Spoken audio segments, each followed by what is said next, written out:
Welcome to Public Speaking with Peter George. Do you want to be calm, confident, and credible every time you speak in public? Then stay tuned as Peter and his guests discuss public speaking tips, techniques, and tactics that help you increase your impact, influence, and income. Here's your host, the author of The Captivating Public Speaker, Peter George. Including stories in your presentations is one of the most powerful ways to convey a message and make it memorable. But what makes a great story? Well, as you might have guessed, there are particular elements that stories should feature, and my guest in this episode, Mike Ulmer, is here to discuss them with you. Mike specializes in helping business people write their books.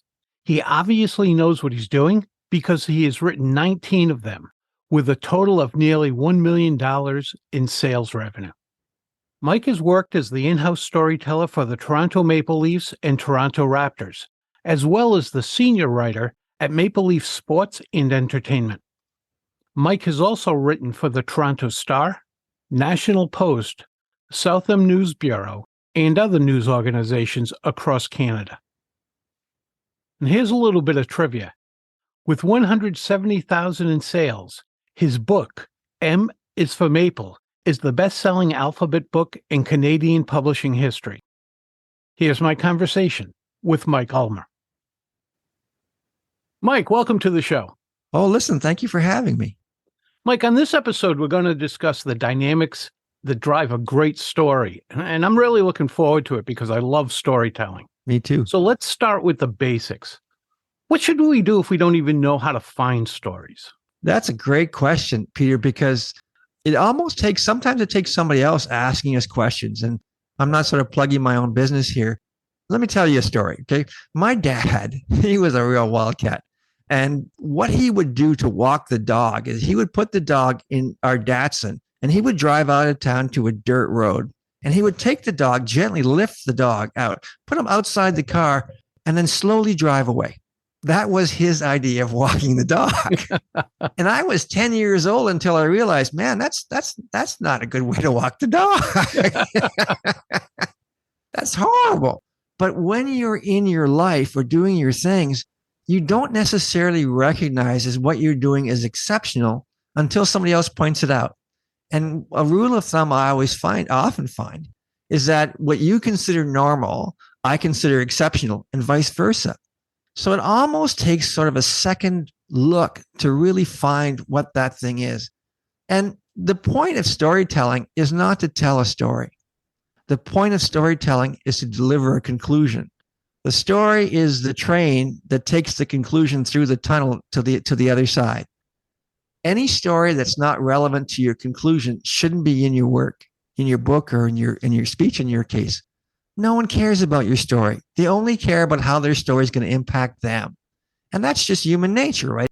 When push comes to shove, we are creatures that look at, and we should be creatures that look after the things that we need to look after for ourselves. So while a story really can brilliantly illuminate something, the important thing is the truth the story delivers, not the story. I find that as well. Every once in a while, I'll be filling out some form. It might be a call for speakers, whatever it might be. And they'll ask a question about me. And I'll say, I have no idea. I don't know what to write here. Yeah. And then I'll ultimately just ask my wife. And she'll say, how could you not think of this, this, and everything she comes up with? I'm like, oh, I would not have thought of that because I didn't think it fit or it would be the right thing. And she sees it from that perspective. It does take somebody else looking at the totality of your life to go, it's not, again, I'm not plugging myself because this is part of the things we do, but I think it can be done, as you just did, with someone who really, really knows you well and understands the path of your life and understands your motivations and your experiences, because we tend to gloss over the painful stuff, right? The thing about hockey players, and we were talking about hockey players early, is that most of the stories hockey players have are about their dads and their moms. And I guess it's because if you're a hockey parent, like it's different than being perhaps another parent, because you're in a cold arena for 3 hours, maybe 5 or 6 times a week. And you got to drive through a lot of times, an hour of snow to get there. And when the hockey player gains some maturity and realizes how much trouble it was and how her parents dedicated themselves so selflessly they become, in retrospect, such powerful people. And the stories that they gave their kids become so worthy of following. And I don't know whether that's particularly hockey players or not, but it certainly is true of them. And those stories are golden. But again, it's just the moral of the story that matters. The story itself is just a vehicle. I tell a lot of stories about my parents. My dad. I know we were talking about your dad. Yeah. My dad in particular. In my book, when it comes to why I wrote my book, which is The Captivating Public Speaker. Yeah, I know it. Yeah. I wrote about my dad, and why I do what I do has a lot to do with him. So, yeah, it's a great point that when we look at things around us, we'll find those stories. We just have to uncover them. It can be so germane. So I did a book called The 50 Ways of the Fox. It's about a brilliant entrepreneur here, a guy named Ron Foxcroft, who just has great drive and great people skills. And he invented this whistle that we all hear. It used to be whistles had this cork in it, and they go high frequency, and that would make the shrill sound. But in a football game, or sometimes it gets some spit in it, or a hockey game, sometimes it wouldn't work. So he invented this great whistle, and he has this great trucking business, and he loves to work 6 days a week, 10, 12 hours a day. He loves it. He's 75, loves it. Something about this didn't make sense. Like, what drives a man that hard? And he said that the one thing he could never abide with his dad, he said, my dad was a guy who said woulda, coulda, shoulda a lot. And I hated that. But there was something more. And I said, Ron, why don't you drink? Because I knew he didn't drink. And because there's only two reasons people don't drink. They either hate the taste of it, or they hate what happened when someone else did it. Right. And often those two are related as well. And he said, because my dad was a bit of a, not a bit, he was a drunk, and every week he'd beat me. And I had to take it because there's other little brothers. And I looked at him and I said to myself, I'm never going to be like you. And that was the key to the story, right? That everything folded open once you understood that about Ron. But Ron would never tell me that unless I asked, right? And unless I had some measure of trust. So I think your system of having a spouse or someone who really, really knows you interview you, I think that's brilliant, because that's been a challenge of mine to figure out how to advise people to get to that. And I'm going to use that, man. I'm not even going to credit you. I'm just going to steal it outright. well, no one says it was original with me to begin with, so I will take it. Thanks. That's a great gift you've given me. What are the elements of a good story? If I can rephrase that, of a good book, if that's okay. Sure. And yeah, and the story is a big part of that. A great book has to have a proposition. It has to have a very short message that grabs you as you walk by the bookstand. It has to be like The 4-Hour Work Week, which is just a great title, or 10,000 Hours, and that's books about time management, or The Female Eunuch, Germaine Greer's great book. I mean, who wouldn't look at a book called The Female Eunuch, right?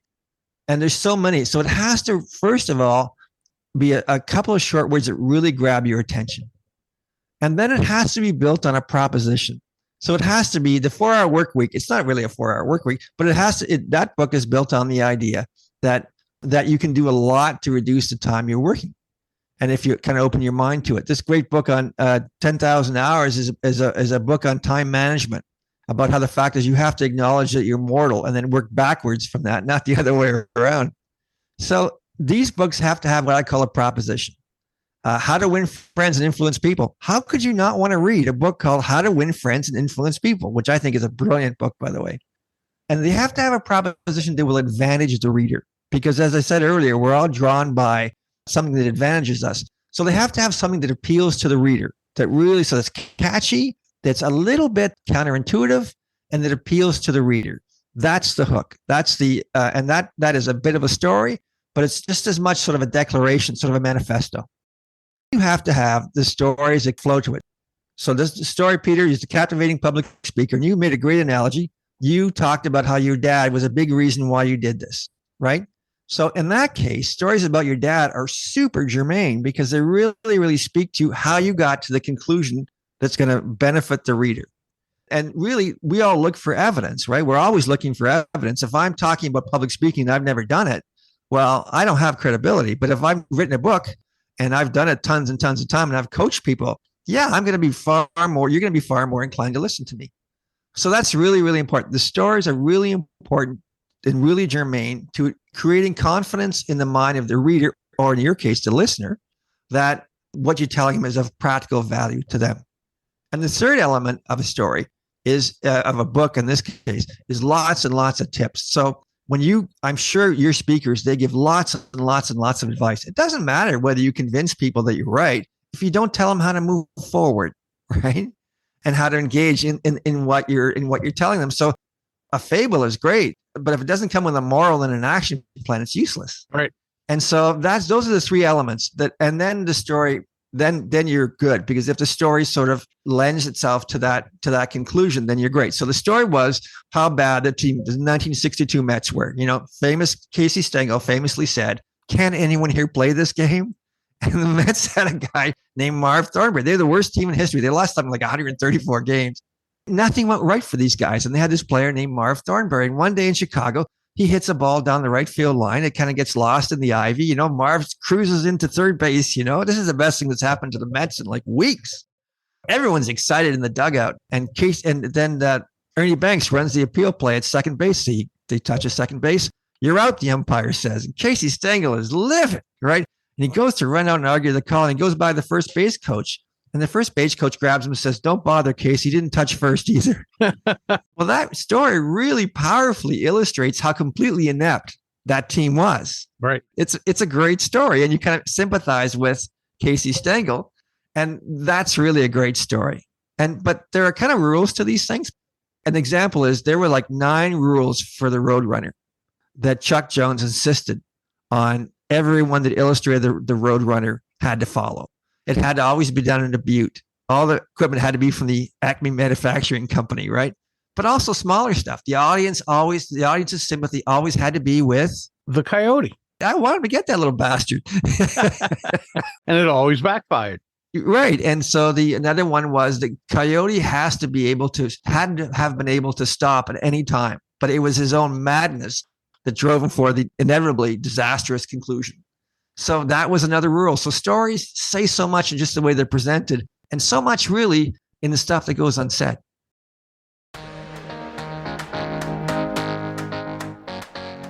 Have you heard what noted speakers and readers are saying about Peter's book, The Captivating Public Speaker? The single most helpful speaking resource I've ever encountered. A framework that elevates you to a superb speaker. A system that is straightforward and guaranteed to improve your public speaking skills. After this episode, please use the link in the show notes to check out The Captivating Public Speaker on Amazon. Now, back to Peter and his guest.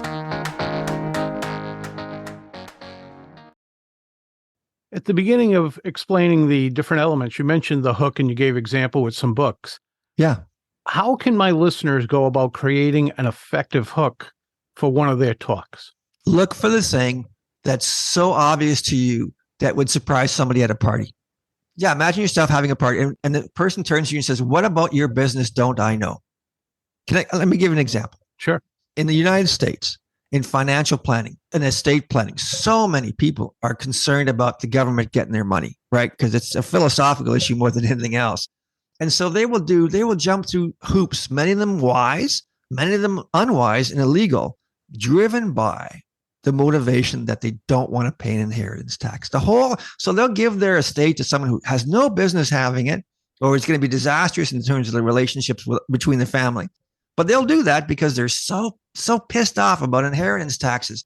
But only about 3% of estates in the United States involve an inheritance tax. If there's an inheritance tax in your business, you have so much money that it's not really an issue. And yet it drives so many people to destroy their own families. That is extremely germane. So if you were at a party and you turned to someone and said, "What is the one thing people don't know about financial planning?" You would say the fact that most people destroy their families for no reason, because the inheritance tax that they're trying so hard to avoid doesn't apply to them. So there is something in everyone's business that is unique that nobody else knows. I like that. Never would have thought of that. Another element is a backstory. Why a backstory so important? Backstory is so important because it really gives evidence to your conclusion. And it creates not only evidence, but it creates a link between yourself and the reader, or in your case, the listener. One of the great techniques of interviewing is to be a little vulnerable and say something, because It's human nature, the law of reciprocity. People have to give you something back. So if you say, my dad died when I was 11, yeah, the person across you might say, my dad died when I was 21, and I've never forgotten how old he was. Or the person across might say, my dad was a bastard. Or the person across from you might say, my dad, as my mom, personally, my mom did, lived to 100. When you do that and set up the law of reciprocity, you open that person up emotionally for the rest of your message. It's a very powerful tool, and it should always be used really wisely and with kindness, because if someone gets the sense that you're manipulating them, you've lost them forever, and you should lose them forever because you're a goof. But that's really, really a powerful thing. Vulnerability and finding commonalities in other people, and they'll find the commonality in you. If I say, talk about my dad, you talk about your dad. You've already told me about your dad. He sounds like a real character, right? And that's a really powerful, powerful thing. It surprised me long ago, and it has to this day to some degree, that when people ask me about my backstory and I say, well, I'm a speaker and a public speaking coach, and I grew up with a lisp and a stutter. So if there's anything I was not meant to be, are these two things. Hall of Fame. At the very beginning, people would be fascinated about that. And even today, if I'm on a podcast or an interview somewhere and they've read my background, my book, they'll say, well, tell me about growing up with a lisp and a stutter. And I'm thinking, yeah, that's not all that important. It's not all that exciting. But they're tying that together of, wow, that's an odd journey. But it's more than that, if I can, Peter. Sure. Because it speaks to a very attractive quality in you, which is the fact that you stuck with it, your resilience. Now, let me just all of us have challenges, right? Right. So that person who asked that question may have a teenage kid they're having trouble with, or maybe they can't afford the car, or maybe they've had a hard journey, or they know someone's had a hard journey. They're asking you that question because obviously it makes for a good story. But it makes for a good story because it speaks to a very common theme. And this theme is resilience. And we want to believe in resilience. We want to believe that if you do the right thing, good things will happen, because a lot of times it doesn't seem that way. So that's a real keystone element of what people want to believe. And that's why they want to hear it. It's not just a hook.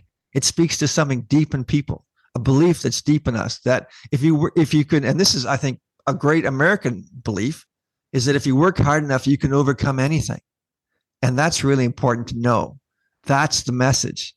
It's funny that you say that, because I have a mentor who I meet with once a month. Yeah. And he's long retired, very successful in business, very successful in life. Yeah. And whenever I try something new, whether it was this podcast or writing the book or whatever it might have been, he would always say, you're doing the right things. Just stick with it. Something good is bound to happen.